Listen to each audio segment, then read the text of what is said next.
I'm quite pleased at purposely killing your family. If you're going to need live test subjects for your experiments, it's easier to do that off of college grounds. All right, then.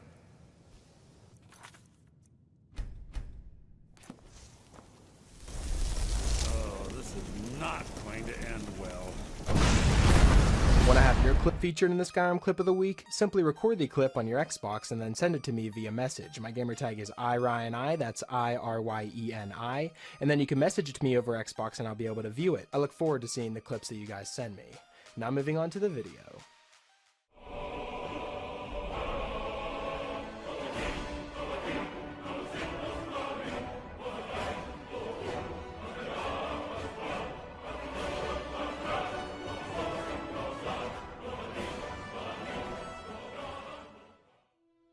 Hey, what's up guys, it's Ryan, and welcome back to another episode of Modded Monday. We're on week number 247 now, guys. I've picked out 5 new mods for you guys to check out, and perhaps add them to your load order if you find them interesting. But like always, before we jump into them, I want to remind you guys that I'm partnered with Gamersups, which in my opinion is the best energy drink on the market. So if that sounds like something you're interested in, be sure to check out the link in the description where you can go to their store page, and you can also use the code RTD for a 10% discount on all your purchases. I also want to say, don't forget to subscribe so you don't miss any brand new mods each and every single week. Now that all that's out of the way, we can jump into this week's mods. And starting us off, we have a very awesome mod called the Immersive Dragon Sounds, or IDS for short. Now the mod page reads that this replaces every dragon sound from attacks to wings flaps to death sounds with much more fearsome and realistic sounds, while also fixing old bugs and totally reworking it from scratch. And whenever they say every dragon sound, they mean every dragon sound.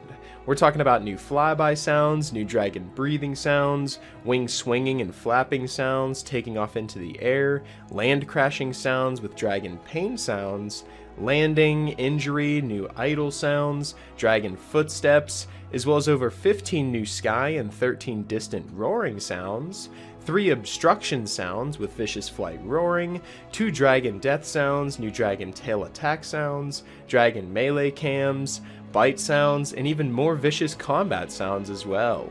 With all of these new sounds added into the game, it makes fighting dragons a lot more intimidating and makes them feel like actual beasts, instead of them just making the same sound over and over again that we're used to. And instead of me just talking about the sounds, let's do a brief little showcase so you can hear some of these new sounds that these dragons make.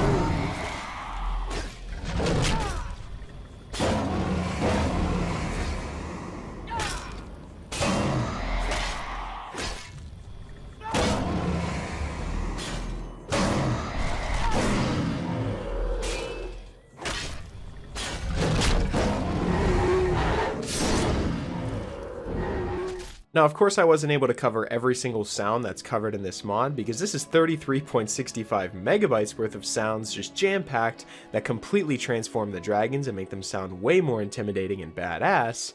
And I really like it. I think it's a very cool concept, and I think they did a great job in implementing all these sounds into the dragons. My only complaint is the wing flapping sounds is extremely loud at times, especially if they're right next to you. But I mean, you would kind of guess that wing flapping sounds from a giant beast like this would be really loud, so it's kind of hit or miss whenever it comes to something like that.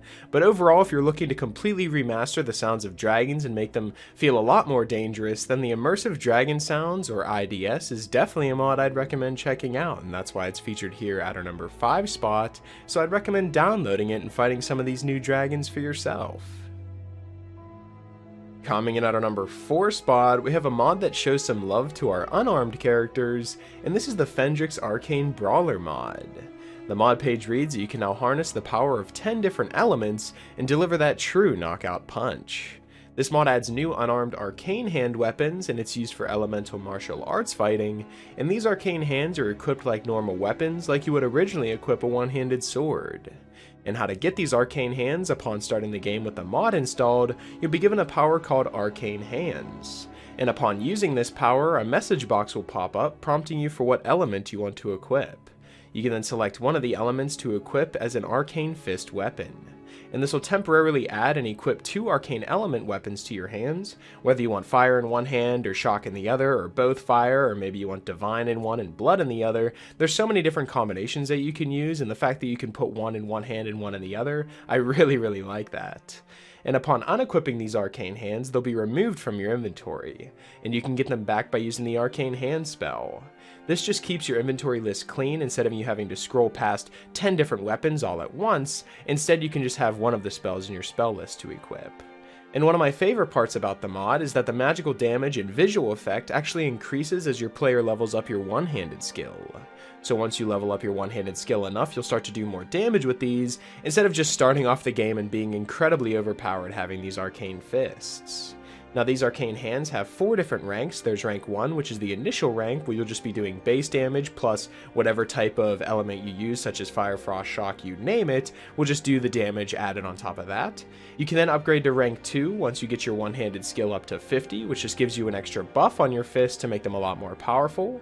Once you reach rank 3, which is at the one-handed skill of 75, you'll start to do even more damage. And then finally rank 4, once you get to rank 100, you'll be doing insane damage with your fists. And this mod will also work with other mods that add perks that increase unarmed damage too, which I think is really cool. And whenever it comes to the spells that you can actually have in your hand, there's Fire, which just damages health and casts people on fire, of course. Frost damages health and stamina and slows your target. Lightning damages health and magicka. And then you have Darkness, which damages health and resists fire of your enemies. Blood, which damages the health of the target in a big pool of damage, but also takes a little bit of health away from you. And then the opposite of that, Divine, damages health of the target, but also heals you as well. That's probably one of my favorites to use. You have Wind, which damages their health, and it has a really fast weapon speed, so you can just keep pounding them into the ground over and over again really fast. You have Poison, which damages health over time, of course. Earth, which damages the health of the area of targets around you, so it's an AoE effect. And then Water, which damages the health of the target, resists frost, and shock as well. So if you put Water and Lightning in one hand and the other, you could do massive pools of damage. So there's so many different combinations of spells you can use, whether in your left or right hand or combining them in together, and I think that's a really cool aspect of this mod, and that's definitely why this mod's featured here at our number 4 spot, so I'd strongly recommend downloading the Phenderix Arcane Brawler mod. Coming in at our number 3 spot, we have a new small player home that features tons of custom content, and this is the Pinegrove Lodge Family Home. And the mod page reads that this is a small family house northeast of Iverstead and one of the most beautiful locations in Skyrim. It's secluded and secure and fits 2 kids and 2 followers as well. The features of this mod include all vanilla crafting stations, as well as a blacksmithing area, new farm animals, it's in a secluded location of course, there's an extra room for 2 followers in storage, tons of safe storage as well, a kitchen your mother would be jealous of, a harvestable crop, gorgeous clutter and custom furniture, and lots of shiny new models, items from other modder resources, as well as so much more to discover here. And whenever it comes to moving your family into the lodge, you'll need the Hearthfire Multiple Adoptions mod, and whenever you have it, you can just use the spell Bless Home inside of the home and tell your kids to move into your nice new home. The bed also gives a well-rested family and spouse bonus, and this house is simple to a modest degree. It's not a museum or a mansion for a great collector, and like I say a lot whenever I cover a player home, it's not something that I'm always looking for a giant mansion that has tons of different displays that you can just fit everything into. I really like the smaller house mods that, you'll go back to and actually spend a lot of time in instead of going through tons of different loading screens going into each door. That's not really something that's my style there, so this is a perfect mod for me, especially it's in a perfect location, it's decorated beautifully, and there's no wasted space at all, so why wouldn't you want a player home like this? My only complaint with the mod is its high memory space, coming in at 145.48 megabytes, but if you have the space and you're looking for a brand new player home to bring your family to and actually settle down in Skyrim, then the Pinegrove Lodge, the family home, is definitely a mod I'd recommend checking out, and that's why it's featured here at a number 3 spot, so I'd recommend downloading it and becoming the proud new owner of the Pinegrove Lodge. Coming in at a number 2 spot this week, we have a mod that shows some love to our archers in Skyrim now, and this is the Phenderix Arcane Arsenal. And the mod page reads, you can now harness the power of the elements and unleash a whole new level of fury from a distance. And it adds 17 new types of arrows and bolts into the game, and these new arrow types can be equipped like standard vanilla ammo, and each ammo has its own unique appearance too, whether it be quivers, arrows, bolts, they all have colors now. Many of these arrows are good for pacifists, while other arrows are good for rangers who just want to watch the world burn. And where to find this ammo, there's a vendor inside of Dragon's Reach, which I'm showing you right now, that'll sell you the content added by this mod. He should be to the left of the entrance like I'm showing you right here, but there is also a cheat chest on Farengar's table in Dragon's Reach as well, but we don't cheat around here. This vendor and cheat chest can provide you with a harmless hunting bow as well as a harmless crossbow that both do 0 damage. This is just in case you want to turn Nazim into a chicken without having any consequences for it. But jokes aside, these new arrow and bolt types each have their own ranks, just like the Arcane Brawler mod that we covered earlier, rank 1, 2, 3, and 4. And these you don't actually have to level any type of skill, they're just purchased from this vendor here, but be aware that they cost so much money if you're going to buy the higher tiered ones, so this is really just for late game because of just how powerful some of these are. And I did cover a mod in the past that was called Phenderix Arcane Archery, which is basically a mod that was, the bare bones version of this, but this mod completely blows that out of the water and adds a huge upgrade and so many new spells to it. But first off, we have Blink, which teleports wherever the arrow lands, so you could shoot an arrow pretty much across the map, wait a little bit for it to land, and whenever it does land, you'll just be teleported to that location, which I think is very, very awesome. You have a Light one, which creates light wherever your arrow lands. You then have Transmogrify, which turns targets into harmless creatures. Like I was saying earlier, you can turn Nazim into a chicken, which is super, super fun. You also have Fire, which of course does fire damage, Frost, Lightning, Darkness, as we talked about earlier, Divine, Blood, Wind, Poison, Earth, Water. There's Paralysis, Calm, Frenzy, and even Fear too.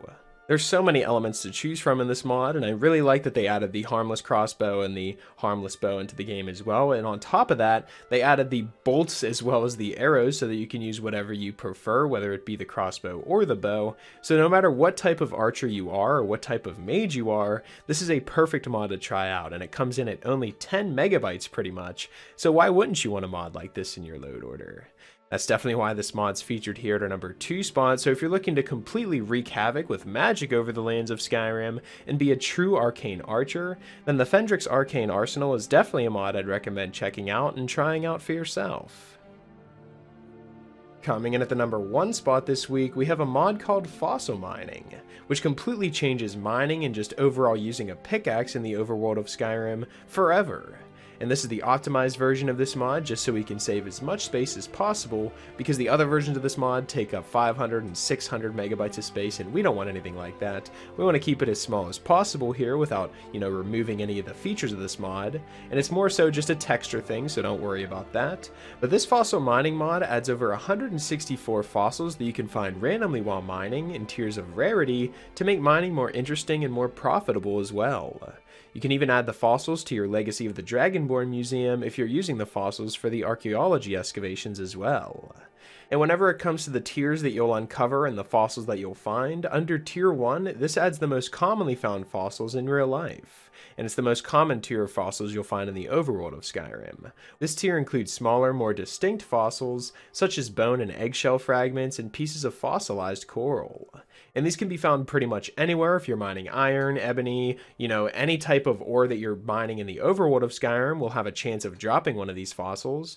And on top of that, as you can see in my video, I'm actually mining from a fossil deposit that you can find scattered throughout the tundra of Skyrim and just anywhere that you can, explore and go to. And you can mine these up and you have some better chances to get some more rare loot. And the tier 2 of this adds fossils that a beginner would have trouble finding on their own, but could easily find and sell at a fair price.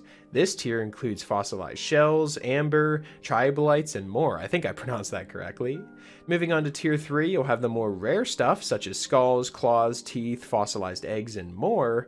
And then tier 4 is the rarest, comprised of fossils that would be, and are, since they're based on real fossils, considered natural treasures if found. This includes large, distinct, unique fossils, such as an entire nest, the well-known fighting dinosaurs fossil, and many more. You will likely need to mine every ore in vanilla Skyrim for a shot at finding all of these rare fossils, but don't worry, I found a couple examples here just from mining these ore deposits, and actually just going out and going into the fossil deposits as well. I actually got very, very lucky in the ones that I found here. But finally, you have the crystal tier, which in the geodes of Blackreach and the gem deposits in Solstheim, you'll find extra rare crystallized fossils among the normal possibilities. And these fossils were crystallized over time and can only be found in these geodes, so those are actually the most rare ones that you can find in Skyrim. Now the fossil excavation sites that I was actually visiting and mining up in the video here, these start to reset every 30 in-game days to allow for further digging. So it's not just you mine it once and then you completely forget about it and you'll never be able to get back to it again. You'll actually be able to return at some point to that same location, so make sure if you find one, mark it on your map so you can start getting some more gold and actually become a true excavator. Now this is definitely one of the more unique mods that I've seen in a very, very long time, and that's definitely why it comes in at our #1 spot, because who thought you'd be able to add fossils into Skyrim? And just the way that they're implemented in, and you can find them pretty much anywhere you go, whether you're mining, or if you just stumble across an excavation site. If you're stumbling into the volcanic area, you can also find some there. And just any type of, area that you travel to in Skyrim, you have a chance to find one of these fossils, and they sell for so much. And not only are we going to be selling this, if you want to just display it in your house, or like they said earlier, if you have the Legacy of the Dragonborn mod and you want to put them up on display, you can also do that. But if you don't have the Legacy of the Dragonborn mod, just look at how freaking huge some of these fossils are.